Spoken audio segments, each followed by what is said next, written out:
because the audio on this camera is like so good, I'm just gonna record it on this video. So, oops. I was gonna make a TikTok also, but I don't have TikTok on this phone, and I don't really feel like going back and forth. But what I want to focus on in this video is something that might be controversial, that might even just not make sense to some of you. And if it doesn't make sense to you, I don't know, this isn't for you, I guess.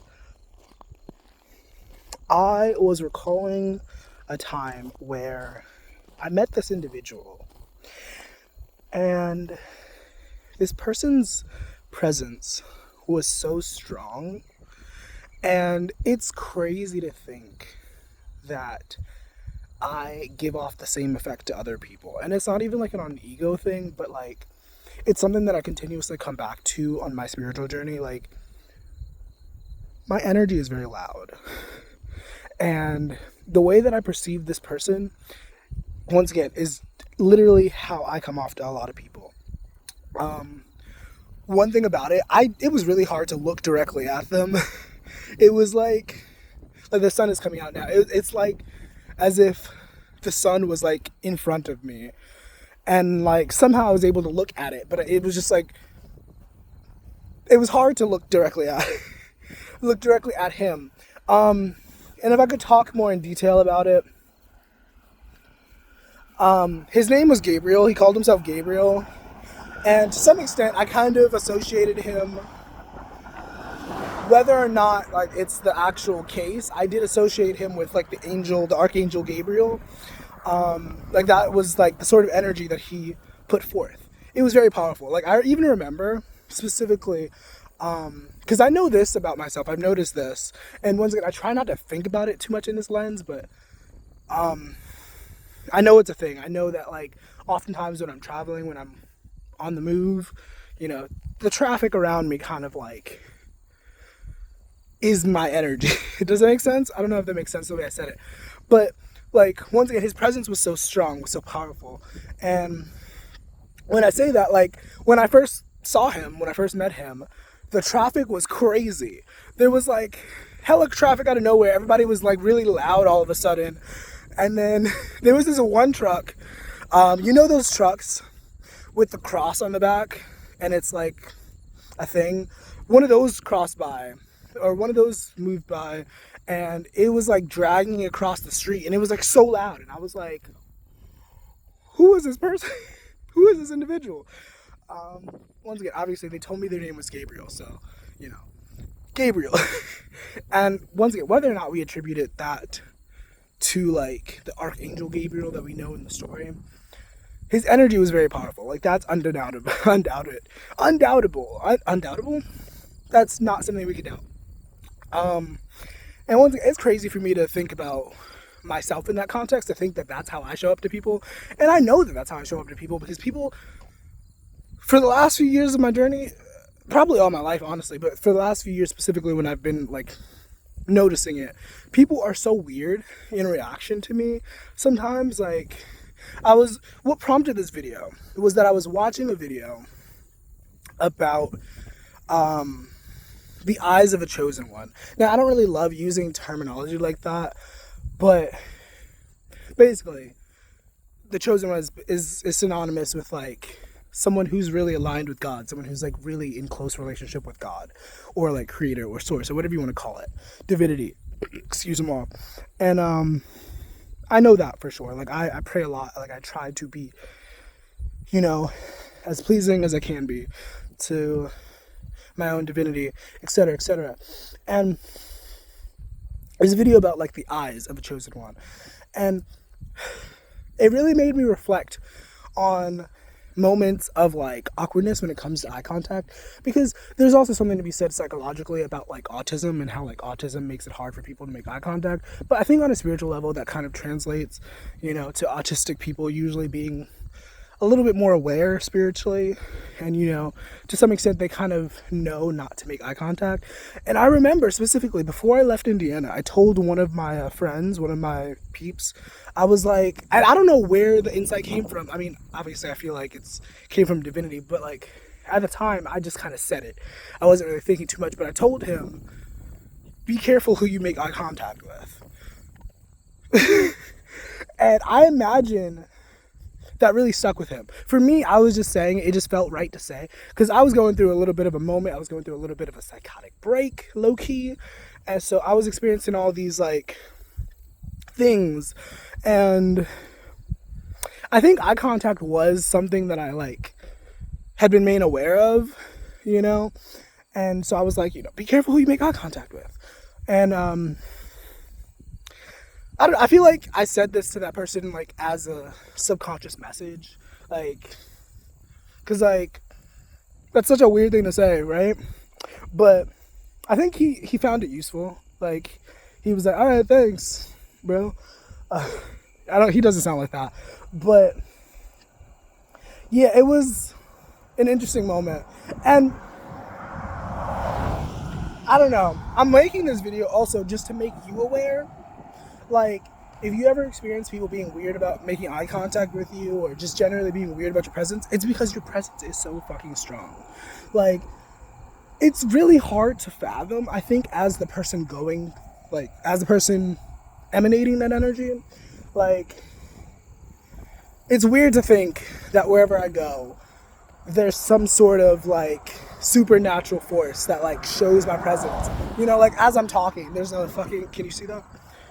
I don't know if you can see that, but there's a fucking bird flying in the air, and, like, yesterday I was on my bike riding down this road, and there was, like, a flock of birds just in the middle of the street, and I was like, that's beautiful, and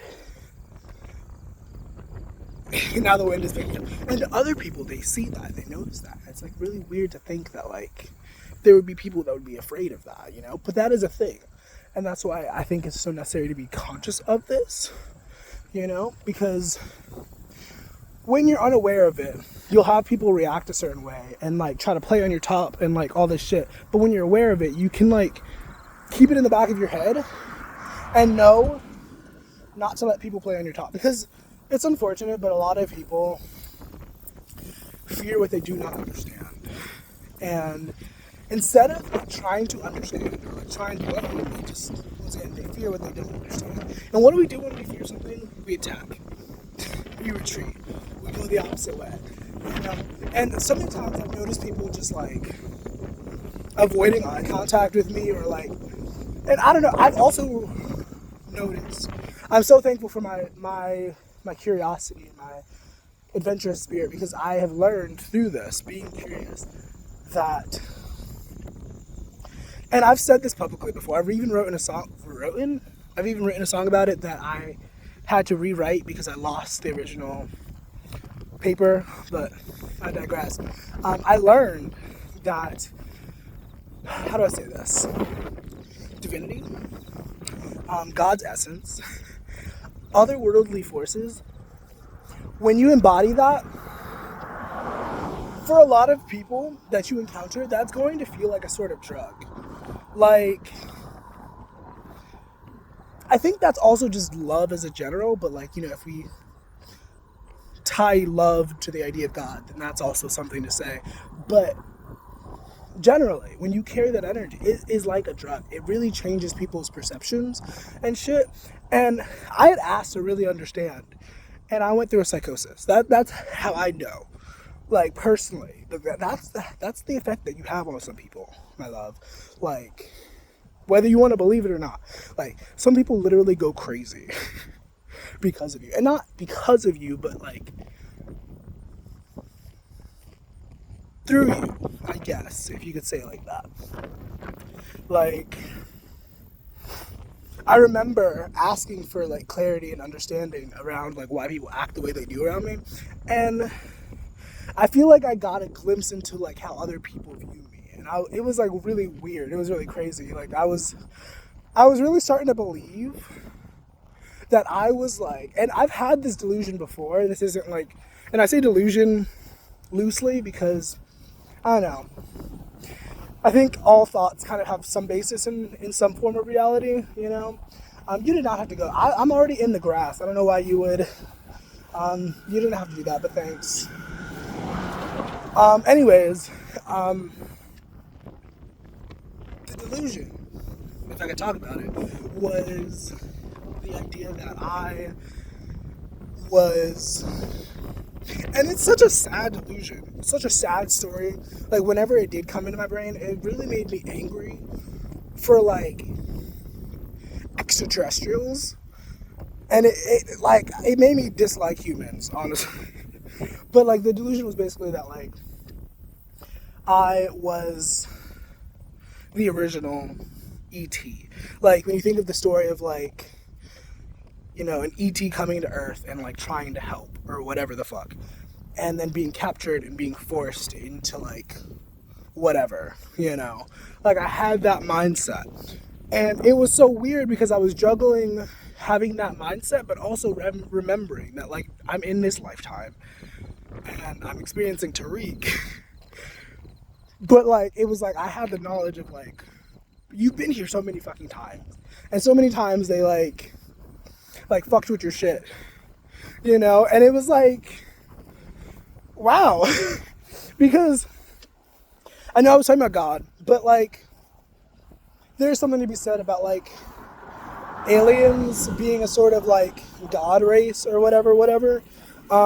Specifically the Arcturians, if you look into the Arcturians, talks a lot about them being a sort of God mind, you know? And I definitely, like, without tooting my own horn, I've definitely, like, evolved my consciousness enough to be aware of certain things. And once again, I was having those thoughts, I was having those delusions, if you will, if you could call them that. And it was, like, so palpable. Like, I was able to pick up on so many weird things. Like, I was also reading a book at the same time that I was going through this moment. I was also reading this book because I love to read. I love to educate myself. I haven't really been reading lately, to be honest, but I would steal books from the library, low-key, and just, like, invest in those. And I was reading this one book about ancestry healing, and I kid you not, like, I swear my ancestors were just like, here you go, here's some information. And, like, there was constantly stuff thrown in my face, and it was, like, such a weird experience, like, looking back on it. And recently I heard that channeling can fuck up your nervous system, and I've been doing this for, like, however many years, and it started to click. I was like, oh yeah, that makes sense as to why I, like, smoke so much. That makes sense as to why, like, my body does what it does, because I do be channeling a lot, and I feel like I don't really take the proper safety precautions and shit. So, you know, that's also something to be said. If you are a channeler, please make sure that you are tending to your nervous system, because when I tell you, I have been, like, a wreck on and off, like, oof, girl. Anyways, the main objective of this video was to, like, put it into your mind that when you carry a certain energy, like I said in the previous video, like, with this message, you really have to be aware of, like, how you impact people. And I'm not saying that you have to tiptoe and walk on eggshells, but just being aware that, like, when you are interacting with people, you have a very profound effect on people most of the time. Like, unless they are also on your level, but even then, you know, but unless they are on your level, you are, like, very interesting, very intriguing to a lot of people. And so when you are aware of that, you can use that to your advantage, and you can navigate more smoothly, versus being unaware of that and being unsure of why people are, like, acting weird around you. Because I know for me, once again, I'm like this new knowledge kind of helps me to look at my past relationships with a better lens, because I'm like, okay, I understand fully why they were acting that way. I already kind of knew. I've already made videos where I've said, you know, these people are just doing what they do because they have their own shit to work through. But, like, now I know it's not even just that. It's also because of a direct response to, like, what I'm emanating, you know? And once again, it's not on no ego shit. It's not on some, like, oh, I'm holier than thou, I got this God's light in me. Like, no. Like, but it is a great power. Like, when you connect with God, when you connect with Source, like, you have such a profound energy. Like, and once again, going back to your energy is loud thing, like, it's crazy to think about that. Like, wherever I show up, wherever I go, my energy follows, and it's very loud. Like, I may not be loud. A lot of people tell me I have a soft voice. I'm like, okay, whatever. But like, my energy is loud. And honestly, I feel like a lot of people be trying to like put me down a little bit, talking about you got a soft voice. Why you say that? Is that because my energy is loud as fuck and it's hard to hear? Because I even noticed, like, when I was going through one of my psychoses, like, well, I say one of my psychoses, the most recent psychosis, and I was, like, riding down the street. I had a bike. I would ride down the street, and, like, it was so crazy to witness how traffic, I don't want to say molded around me, but it was just, like, I'm observant. I notice things, and I noticed that, like, it was just loud. It was just, like, wherever I went, it was just loud, you know? And it's really rare to meet other people like this, I feel. Like, once again, I'm talking about Gabriel, and that was, like, a clear, like, that was a person who was connected to God, you know? Like, it was just so palpable, like, being around him. And I did develop a little bit of a crush on him, but I don't know. There's something to be said about, like, holiness and, like, sexual energy, but we're not going to go into that today. I hope this was helpful. I hope this was useful. Have a good one. Bye.